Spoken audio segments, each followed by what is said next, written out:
Ne pas entasser les problèmes. Quand il y a un problème, il ne faut pas traîner là-dessus. Il faut gérer les conflits, les incompréhensions, clarifier au fur et à mesure. C'est important, il ne faut pas entasser les problèmes au sein de la famille. Il faut les résoudre au fur et à mesure.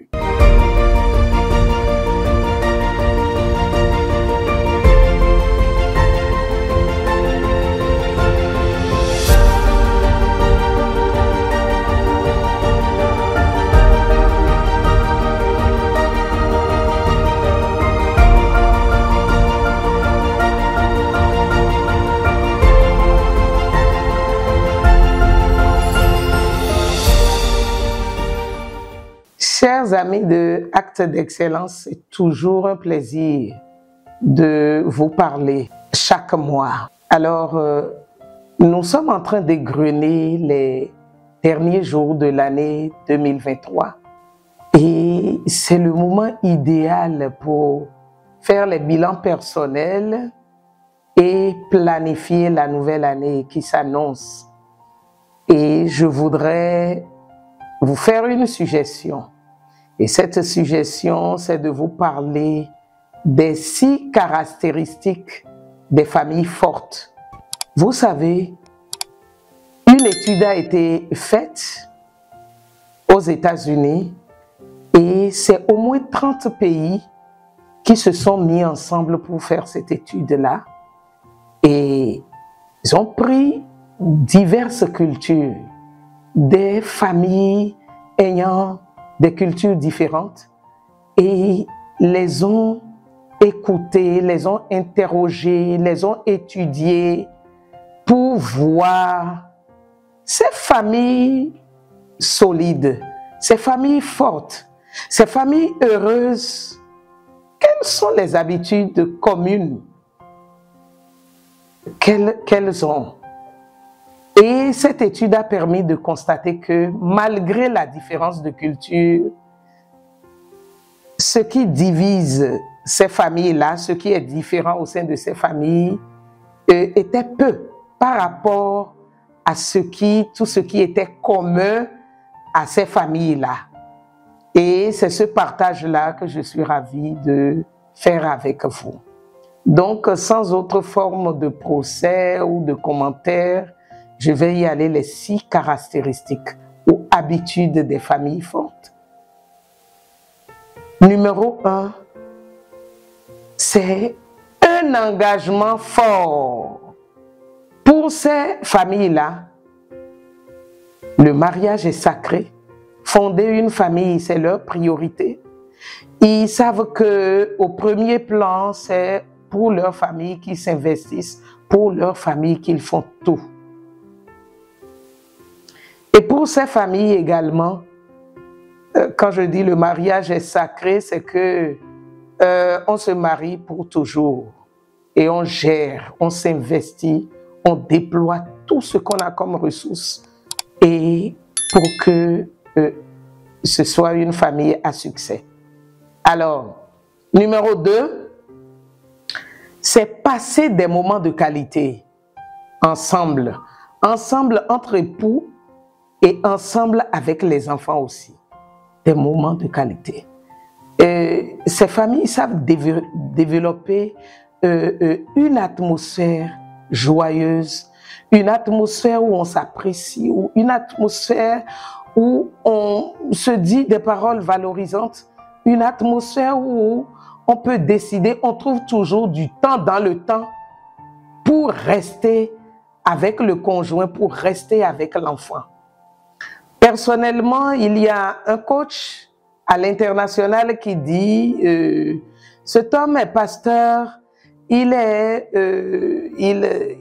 entrepreneur, il fait beaucoup de choses, il est coach aussi.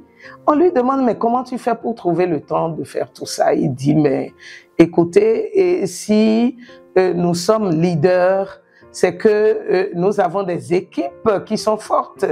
Et en tout cas, je planifie le temps que je dois passer avec mon épouse. Si nous devons sortir, si nous devons faire le sport, si nous devons rester en chambre, si etc.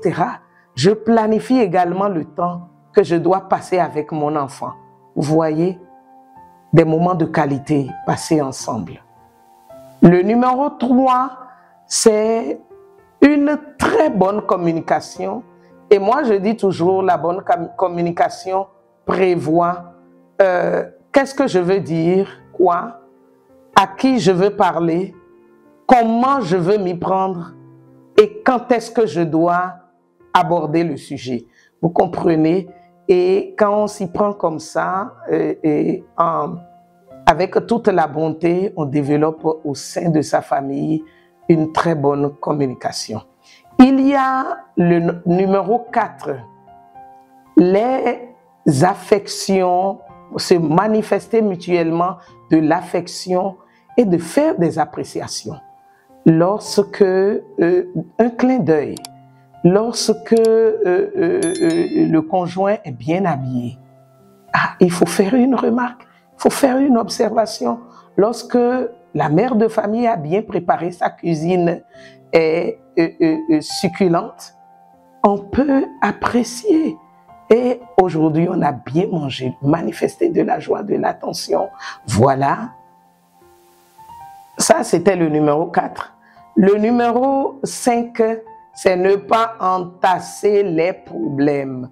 Quand il y a un problème, il ne faut pas traîner là-dessus. Il faut gérer les conflits, les incompréhensions, clarifier au fur et à mesure. C'est important, il ne faut pas entasser les problèmes au sein de la famille. Il faut les résoudre au fur et à mesure. Le numéro 6, c'est avoir une vie spirituelle partagée. Pouvoir prier ensemble, pouvoir se soutenir, pouvoir s'exhorter et prier ensemble. Une vie spirituelle partagée. Alors, je crois que on pourrait avoir d'autres moments pour creuser encore plus par rapport à ces caractéristiques ou habitudes des familles solides, des familles fortes, et intégrer cela, intégrer ces 6 habitudes ou ces 6 caractéristiques à votre planning de l'année 2024 pour votre petite famille et vous verrez que les choses vont changer très très positivement, non seulement pour vous en tant que personne, mais pour tous les membres de votre famille. Votre environnement familial va changer. Il y aura plus de joie, il y aura plus de satisfaction, il y aura plus de paix. Je vous remercie comme d'habitude et si vous avez aimé, n'oubliez pas de liker et de faire des commentaires qui nous aideront à initier d'autres numéros. Et notre slogan, je ne suis jamais fatigué de le dire, nous travaillons pour que les familles demeurent, les mariages qui ont été célébrés parce que des personnes se sont trouvées et se sont appréciées, ont décidé de vivre ensemble, que ces familles demeurent. Et nous disons donc à Excellence Conjugale, mon mariage, j'y suis, j'y reste, je m'améliore. Merci. À la prochaine.